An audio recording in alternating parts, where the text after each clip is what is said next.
This podcast contains graphic descriptions of violence and disturbing content related to real-life events, which may not be suitable for all audiences. Listener discretion is advised.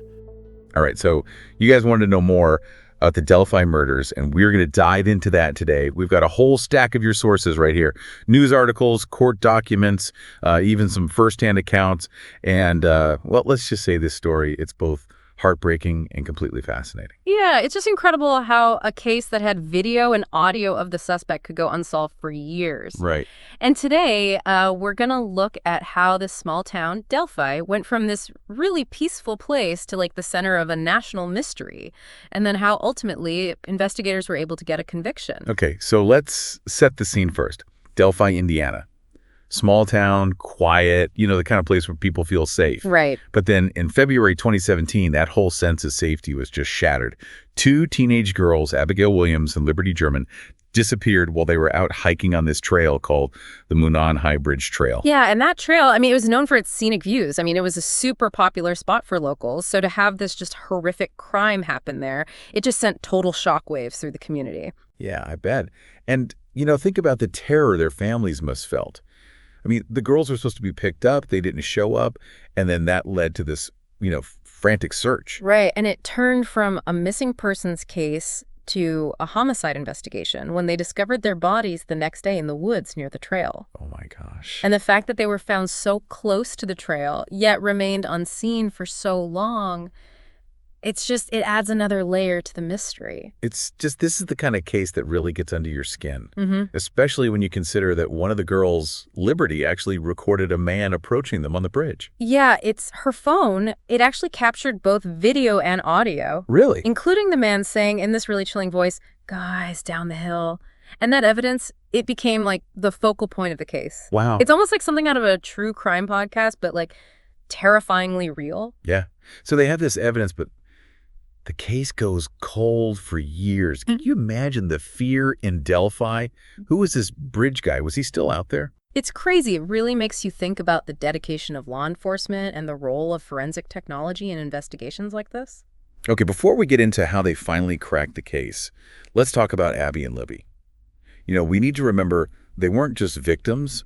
They were individuals with their own lives, their own dreams. Absolutely. I think it's really easy to get lost in the details of the investigation, but behind every case file are real people, real lives that were lost.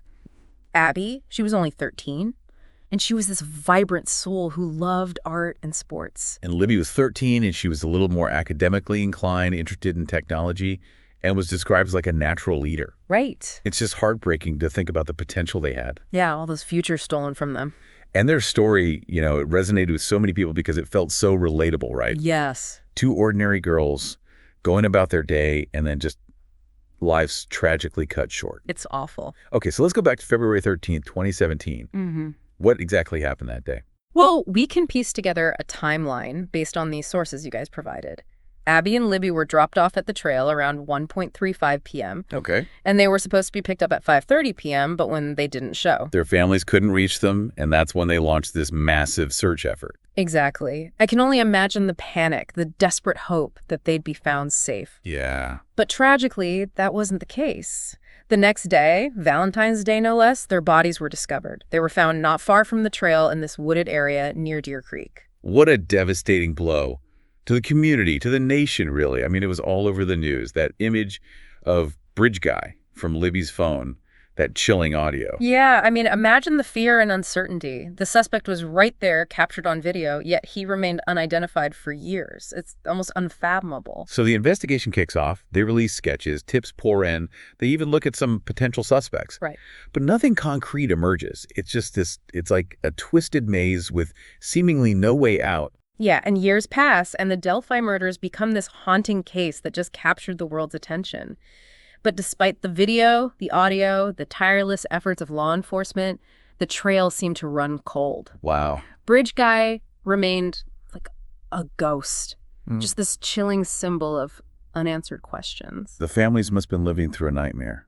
And the Delphi community, I can't imagine how they carried on under that cloud of fear and uncertainty. But then, 5 years after the murders, in 2022, something happens. Yeah. A break in the case so shocking, no one saw it coming. This is where forensic technology takes center stage. Yeah. You remember that unspent .40 caliber bullet that was found near the crime scene? Yeah. Well, that bullet was linked to a gun owned by, wait for it, Richard Allen, What? a resident of Delphi. No way. Just an average guy, a pharmacy technician living among them. That's mind-blowing. The fact that the suspect could have been living this completely ordinary life the whole time, hiding this dark secret. Right, and here's where it gets even more complicated. Allen admitted to being on the bridge that day. Placing himself at the scene of the crime. Talk about a major twist. That admission, paired with the ballistics evidence, had to have been a huge development for the prosecution. It certainly pointed towards Allen's involvement. But of course, the defense had their own arguments. And this is where the trial, 7 years after the murders, takes another really complex turn. 7 years. I can't even fathom the emotional weight of that for everyone involved. I mean, The families, they're finally getting their day in court. The community holding its breath for a verdict. yeah, and with the whole nation watching, the trial was highly publicized. The courtroom was packed with reporters, everyone wanting to see how this long and winding legal battle would play out. So the prosecution, they focused on the ballistics evidence, Allen's alleged confessions while he was in custody. But the defense, they tried to poke holes in the evidence, and they presented some pretty controversial theories, right? Yeah, they questioned the reliability of the ballistics evidence and even suggested that Allen's alleged confessions may have been coerced or influenced by, like, psychological distress. And then there was that whole Odinist theory. Right. This is where things get particularly interesting. To understand the defense's strategy, we need to unpack what this theory actually entails. Okay. So, Odinism is essentially a modern pagan religion that draws inspiration from pre-Christian Norse beliefs. Okay, but how does that connect to the Delphi murders? Well, the defense suggested, without providing much concrete evidence, that the killings might have been part of some sort of ritualistic sacrifice, related to this belief system. They were trying to shift the focus away from Allen and onto this really far-fetched idea, hoping to create reasonable doubt in the minds of the jurors. That's quite a gamble, and I imagine the prosecution had something to say about that. Oh yeah, they vehemently opposed it, arguing that the Odinist theory was baseless speculation, completely unsupported by any real evidence. They called it, a desperate attempt to deflect blame from Allen, just a smokescreen designed to confuse the jury. Wow. But despite all the legal maneuvering, one piece of evidence remains central to the case. Libby's video. I can't imagine the impact of that footage being shown in court. It must have been agonizing for the families, having to relive that horrific moment, seeing their daughter's final moments in such a public way. But at the same time, Libby's quick thinking, her bravery in capturing that video, ultimately provided a crucial piece of the puzzle. Even facing danger, she thought to record, unknowingly setting in motion the events that would eventually lead to justice. Absolutely. Her courage is undeniable. And that grainy footage, though brief and blurry, it became a powerful symbol of her fight. A reminder that even in the darkest moments, there's still hope. And after weeks of intense testimony, arguments, and deliberation, the jury reached a verdict. Richard Allen was found guilty on 2 counts of murder. I'm sure for everyone in that courtroom, it was a moment of really intense emotions. Relief, closure, and finally a sense that justice had been served. But of course, this story doesn't end there. We still have the sentencing to discuss and the lasting impact this case has had, not just on the families and the Delphi community, but on the world of criminal justice itself. Right. The story of the Delphi murders, it goes far beyond the courtroom. It's a story of resilience, loss, the power of technology, and the enduring search for truth. We'll unpack all of that as we continue our deep dive into this captivating and tragic case. So the jury found Richard Allen guilty. What happened next?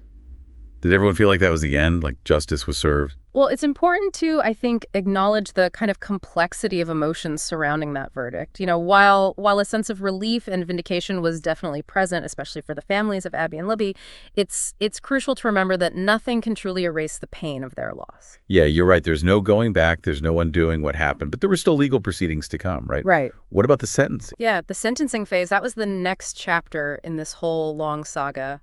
Ultimately, Richard Allen was given life in prison without the possibility of parole, a sentence that, reflects the gravity of his crimes and the permanent impact on the families and the community. A life sentence. That must have brought some closure, knowing that he would never be free to hurt anyone else. It certainly provided a sense of finality to the legal process, but, closure is a complicated concept, especially in a case like this. The trauma inflicted by this case, it runs deep and continues to impact the lives of those involved. Absolutely.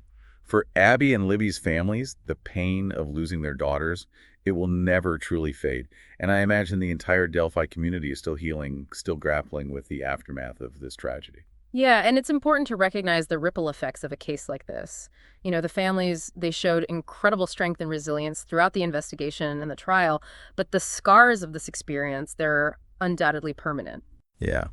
Their journey, it has been nothing short of remarkable. From the initial, agonizing search for their daughters to enduring years of uncertainty and then the intense scrutiny of the trial. I mean, they faced it all with such courage. And they haven't just endured. They've become advocates, using their platform to push for changes in how missing person cases are handled and to ensure continued support for victims' families. That's amazing. Yes, yeah. It's inspiring to see how they've channeled their grief into action, working to prevent future tragedies and supporting others going through similar ordeals. It speaks volumes about their strength and determination. They've turned this unimaginable loss into a force for positive change, a legacy that honors Abby and Libby's memory. It's a powerful reminder that even in the darkest of times, there can be light, there can be growth and purpose. Yeah, for sure. And speaking of resilience, I think we can't overlook the incredible spirit of the Delphi community. Despite the fear and uncertainty that gripped the town for years, they rallied together, they supported the families, and assisted law enforcement. It's a testament to the strength of those small-town communities, In the face of tragedy, they united, refusing to let fear define them. They held on to hope, and that collective spirit, I think, it played a vital role in keeping the case alive in the public consciousness. Yeah, their persistence and determination was truly remarkable. They held candlelight vigils, organized searches, and kept Abby and Libby's memory alive, ensuring that the world never forgot about those two young girls. And beyond the human impact, the Delphi murders also had a pretty profound effect on the field of criminal justice.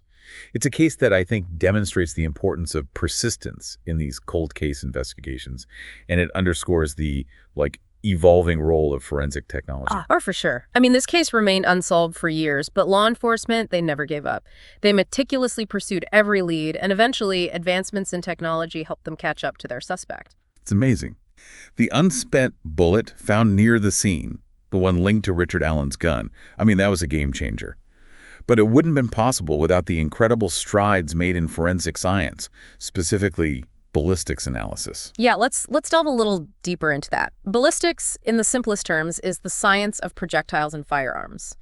In a case like this, investigators analyze bullets and cartridge casings to determine the type of firearm used and, crucially, whether they can be linked to a specific weapon. So how does that actually work? Is it kind of like matching fingerprints? It's similar in that it relies on these unique markings. When a bullet is fired, it travels through the barrel of a gun, and that barrel leaves these microscopic scratches, imperfections on the bullet. Those markings are like a fingerprint for the gun. Oh, wow. So investigators can compare the markings on the bullet found at the crime scene to bullets fired from a suspect's gun. Exactly. And advancements in technology, like, high-powered microscopes and 3D imaging, they've made this process even more accurate and reliable. In the Delphi case, these technological advancements were crucial in linking that unspent bullet to Richard Allen's gun, even after all those years. That's so cool. It's fascinating how technology has become this, vital tool for investigators. It's like a modern-day detective, piecing together clues that might been impossible to analyze just a few decades ago. Oh yeah, it's truly remarkable. And as technology continues to evolve, we can expect even more breakthroughs in forensic science, potentially helping to solve cold cases that, seemed hopeless and bringing justice to victims and their families. The Delphi case, it's a stark reminder that even in seemingly safe communities, tragedy can strike. It's a wake-up call about the importance of vigilance, awareness, and support for law enforcement and victims' families. Absolutely. It prompts us to think about how we as individuals and communities can work together to create safer environments. It's about being aware of our surroundings, teaching our children about safety, and reporting anything suspicious to the authorities. Yeah, it's also about fostering a sense of community, of looking out for each other, and recognizing that safety is a collective responsibility.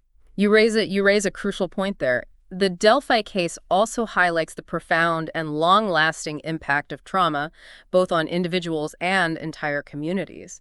The healing process after an event like this, it's complex and takes time. And even though the trial is over and a sentence has been handed down, some questions may never be fully answered.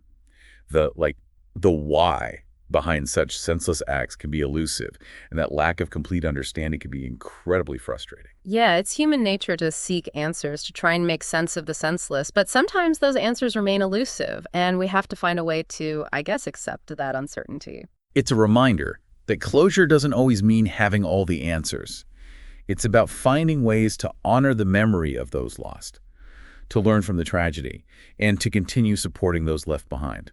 And the Delphi murders case also sparked this national conversation about the importance of safety, particularly for young people. You know, it's incredible to think that it all came down to, one single piece of evidence. If Libby hadn't had the presence of mind to record that video. Yeah, the case might still be unsolved today.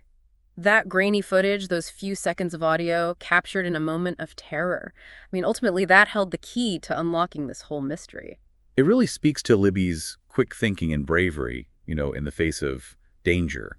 And it really underscores how crucial digital forensics has become in these modern investigations. Right. Imagine all the painstaking work that went into analyzing that video, enhancing the image, isolating the audio, all in the hopes of getting, any little clue that could lead them to the perpetrator. And we can't forget about that unspent bullet found at the crime scene. Talk about a needle in a haystack. Oh.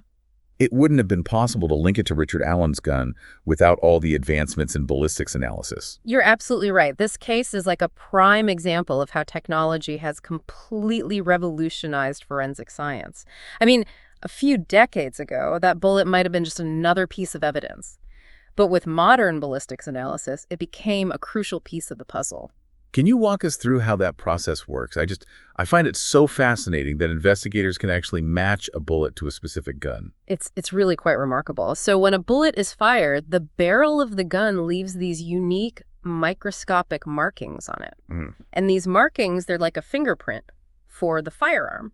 So it's not just about the caliber of the bullet, but these tiny imperfections that make each gun unique. Exactly. Imagine the inside of a gun barrel like a rough road. As the bullet travels through, it picks up scratches and dents, creating a pattern that's unique to that specific firearm. So ballistics experts, what they can do is they can compare the markings on a bullet that's found at the crime scene to bullets that are test fired from a suspect's weapon. Wow, that's incredible. But I imagine examining those microscopic markings requires some serious technology. Oh, absolutely. High-powered microscopes, 3D imaging, sophisticated software, it's all used to analyze those markings with incredible precision. And in the Delphi case, those advancements were essential in establishing that link between the unspent bullet and Richard Allen's gun, even years after the murders. It makes you wonder how many other cold cases are out there just waiting for that one breakthrough, that one piece of evidence that could crack the case wide open. It's hopeful and a bit daunting at the same time. Yeah, it really is. But I think the Delphi case really gives us a glimpse into the future of forensic science.